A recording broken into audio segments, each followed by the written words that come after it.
Welcome back to the Valley to Peak Nutrition Podcast.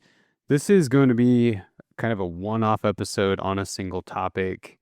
Maybe put it in as like a bonus episode or something, but it was one that I've really wanted to do for a while, given the increasing popularity of the topic, and as such, the increasing number of questions that we get on it pretty much every week.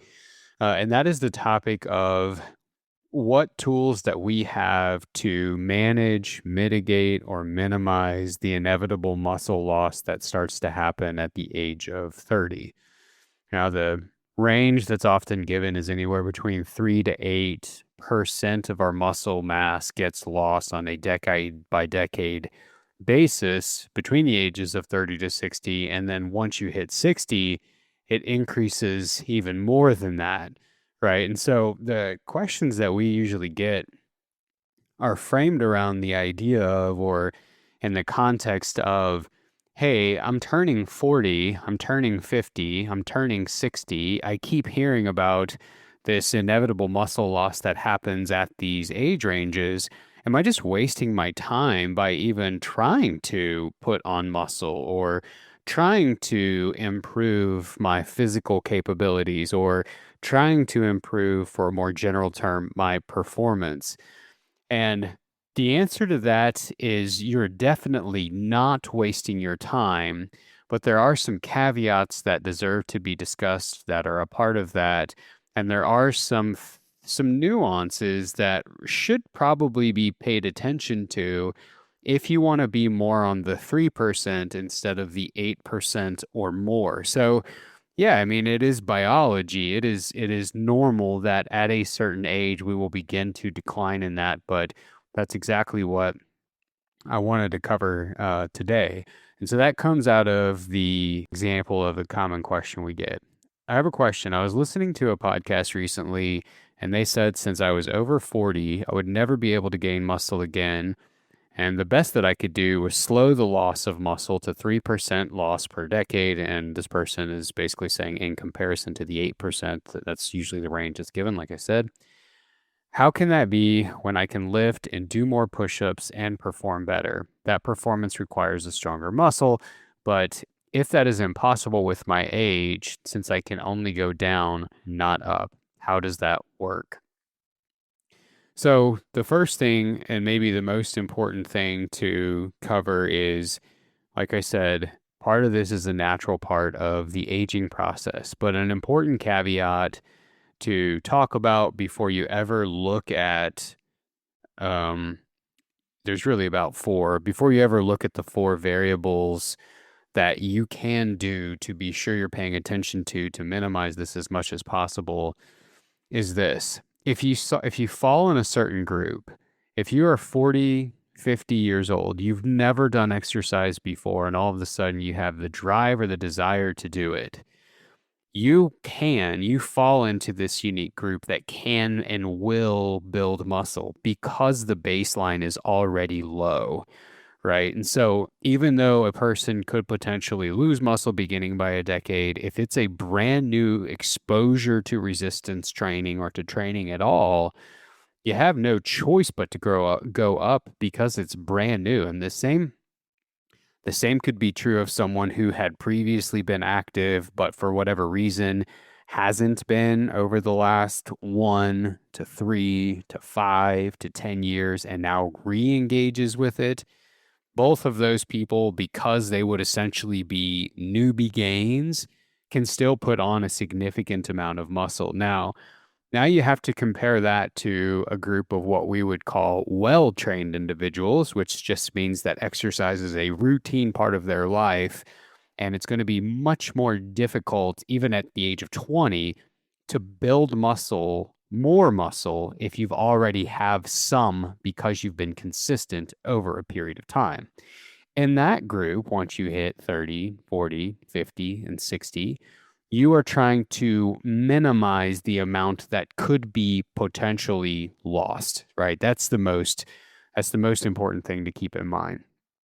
Now, so, I think that regardless of what group that you fall in there, we can most certainly say with confidence you are not wasting your time by making an effort to minimize or to build muscle, regardless of where you fall into that group. But yes, if you're already a well-trained person, you are going to find that it is a lot harder at 30, 40, 50, 60 to build more muscle than you had previously found it to be when you were in your teens, your 20s, your late 20s, and just getting started, or maybe even having it all already been well trained.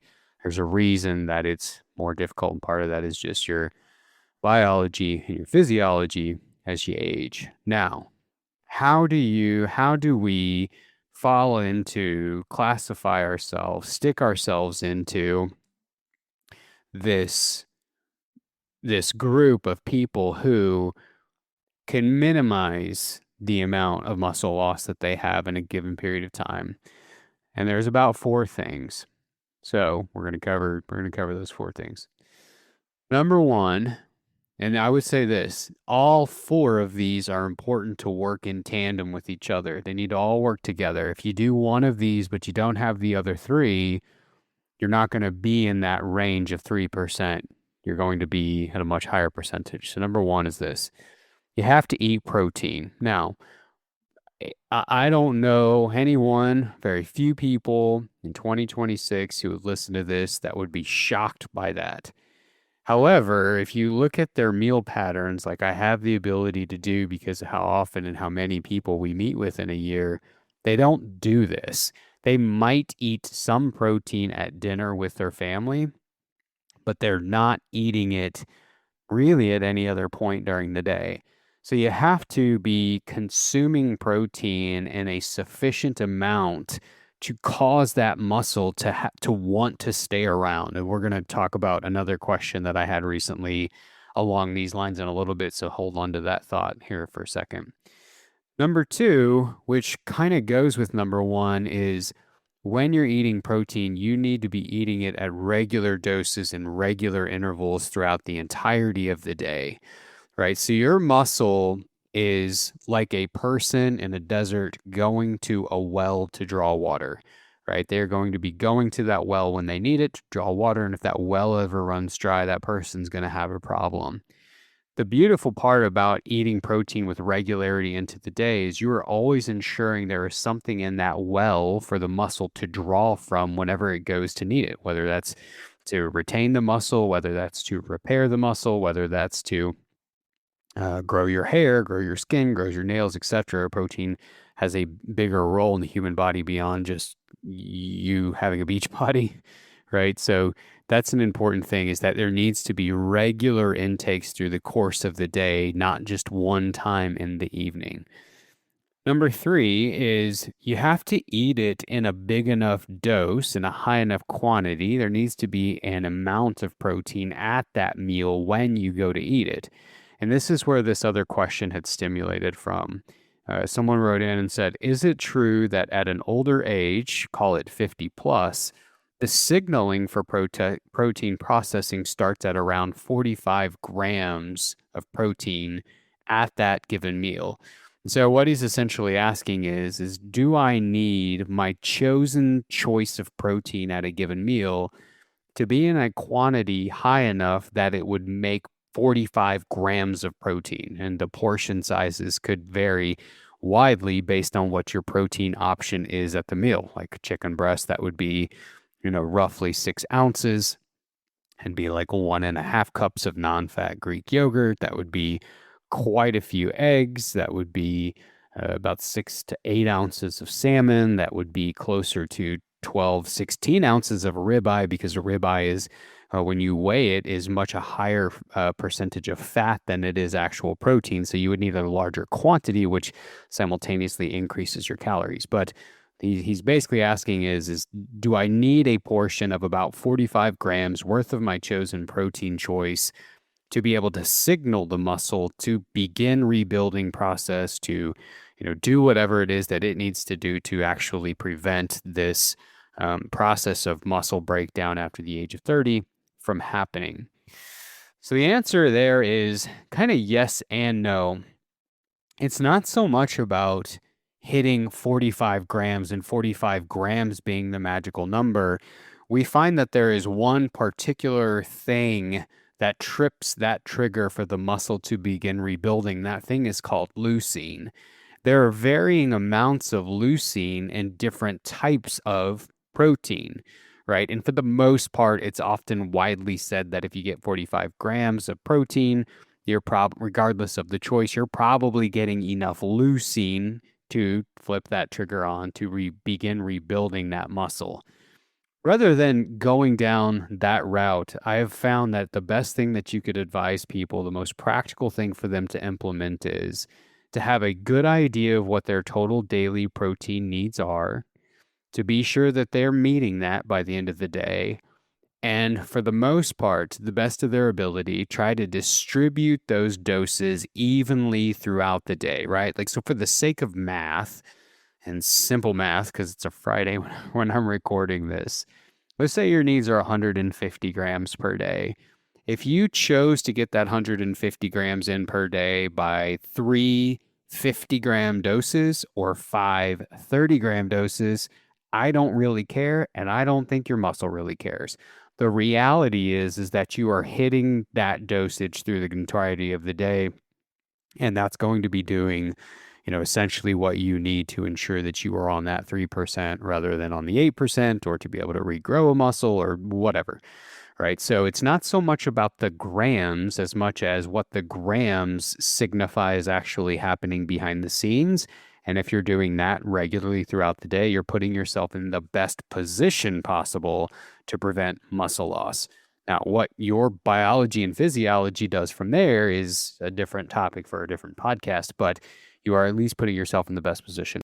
A common question that, inevitably comes up with this topic is, okay, well, is there a difference in the different proteins? Is there one that I should be doing more so than another? Should I be drinking whey protein if I don't? Should I be eating only eggs? Is chicken breast the only option, given that seems to be the road to bodybuilding lore? And the answer there is both kind of no and yes. I would say that we would be splitting hairs to really try to pick apart the nuances and send you towards one protein type as another, because most of what matters with that, or most of what the discussion around those topics centers around, is the absorbability of those proteins and how fast they get into your system. But here's the good part is, if you're regularly getting good dosage in throughout the course of the day, you don't have to worry about timing, because by the time one meal is finishing breaking down, your appetite has had a chance to develop, and you're likely eating another meal. So that well, or that reservoir we talked about, is never really empty. But whey protein's going to process very, very quickly. Meat-based proteins, call it chicken, etc., is going to process slower, mostly because they're whole proteins and you're generally eating them as a part of a mixed meal, not just gnawing on a piece of chicken by itself. So those nuances are things that I probably wouldn't pay attention to. Now, you could talk about the nuances between non-meat-based proteins and meat-based proteins. So even if you're not a vegan or a vegetarian and you've been logging your food, you'll see that even foods like oats and rice and beans and lentils and bread and bagels and all of these different foods still contribute towards your daily protein intake. And so people sometimes wonder, are those, better or worse for you than animal-based proteins? And I again say that you would be splitting hairs to some degree, but the hairs that you're splitting are what we call the availability or the bioavailability of those proteins. And for the most part, the book kind of reads like this, that, if you look at anything and that protein says that there's 10 grams of protein in there, you might only really be able to absorb about 8 grams of that, right? I'm using hypothetical numbers here. But if you eat a non-meat-based protein, then you might only be absorbing 5 grams of that 10 grams, right? So the need increases. The absorbability of that is lower. So again, I think you're splitting hairs, and you're doing your due diligence by just ensuring you're getting sufficient protein intake, that you're getting it over the course of the day, and that there is a large enough dose at each meal to ensure that you're stimulating or tripping that trigger to rebuild the muscle. And I wouldn't worry too much about where it's coming from, or what source it is, or trying to find a more superior, because again, one of the most underestimated parts of a good nutrition plan is someone's ability to do it. So it needs to be doable, and it needs to be practical for you too. And here's the fourth thing. And for some reason, this seems to be one of the most overlooked. You need to be regularly and routinely engaged in physical activity of some kind, ideally resistance training. Resistance training, way more than cardio, is going to grow the muscle and or prevent you from losing muscle mass. You can eat all the protein this planet has to offer, but if that muscle is not stimulated by something, it will not grow and it will atrophy. So you need to be engaged in routine physical activity, and particularly with resistance training. And that resistance training needs to be challenging for you. It does not need to be so challenging that you are throwing out your back. However, if you think that you are going to build, grow, prevent muscle loss with band workouts like you see on Instagram, and band workouts only, or ab shakers, that those are misleading you. That is not true. That is not how it works. The muscle needs to be stimulated, but it needs to be stimulated in a significant of enough dose to signal it to begin rebuilding. So you could have all the band workouts that you want. You could walk on a treadmill all day that you want, but none of those are really going to stimulate the muscle in a way that's going to prevent the muscle loss that's associated with getting older. So, and for that, someone's probably wondering, okay, well, what's the minimum effective dose? We tend to find that 2 to 3 strength training sessions per week does the trick. You could do more if you want. More is often sometimes better, depending again, though, on the training program, whether or not it's actually effective. Now, so to kind of recap to this point, here's your blueprint summary, I think is what I'm supposed to say in modern day podcast, is this. You are not wasting your time by doing something. If you are brand new to lifting, or if you're returning to lifting, or if you're returning to training after a period of time away, you are able to build muscle regardless of your age, because you are essentially in the newbie category, and any new stimulus the muscle has no option but to adapt to that and to grow. If you're not, or if you're like the rest of us, and you're 30, 40, 50, 60, etc., then the best way to be on that 3% instead of the 8% is you need to be eating protein. You need to be eating it at regular intervals through the day. You need to be eating a large enough dose to make that actually effective. And you need to be actively engaged in some sort of a training program. Ideally, it's going to be a resistance training program. So if you're doing those things, you're putting yourself in the best position possible to lose the least amount of muscle as you continue to age between the ages of 30 and 60. Now, after your 60s, the rate of accelerated loss increases even more significantly. 30 to 60, it's roughly 3 to 8% of muscle mass loss per decade. After the age of 60, it can sometimes jump to as much as 8 to 10% or more per decade. But again, unless you are on a drug of some kind, you cannot prevent what natural aging biology and human physiology does. So it now becomes a game of, and a question of, how can I minimize this? Not how can I prevent it, but how can I minimize this to the best of my ability? And the 4 things that we just covered in here are the answer to that question. So I hope that helps. Again, we've gotten just so many questions about this. Maybe it's a reflection of the fact that we've been doing this almost 10 years, and people that started listening to this in their 20s or 30s are now getting into their 30s and 40s, and it's all of a sudden a relevant topic. But regardless of where you fall in there, I hope that helps, and appreciate you tuning in to listen. We'll be back with lots more episodes throughout the entirety of the year. And as always, we love answering questions that you have. So please don't hesitate to send those over to us.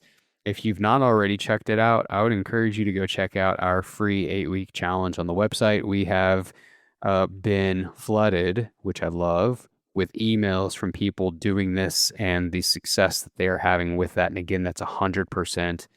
It's 100% free. We've also got some guides and self-guided courses on the website and a number of other resources. So if you've never been to the website and you've only listened in here, you want to check those out. The link is in the show notes, and I would encourage you to go look at those. We'll be back again in another couple of weeks with more new episodes. Until then, have a great week, everybody.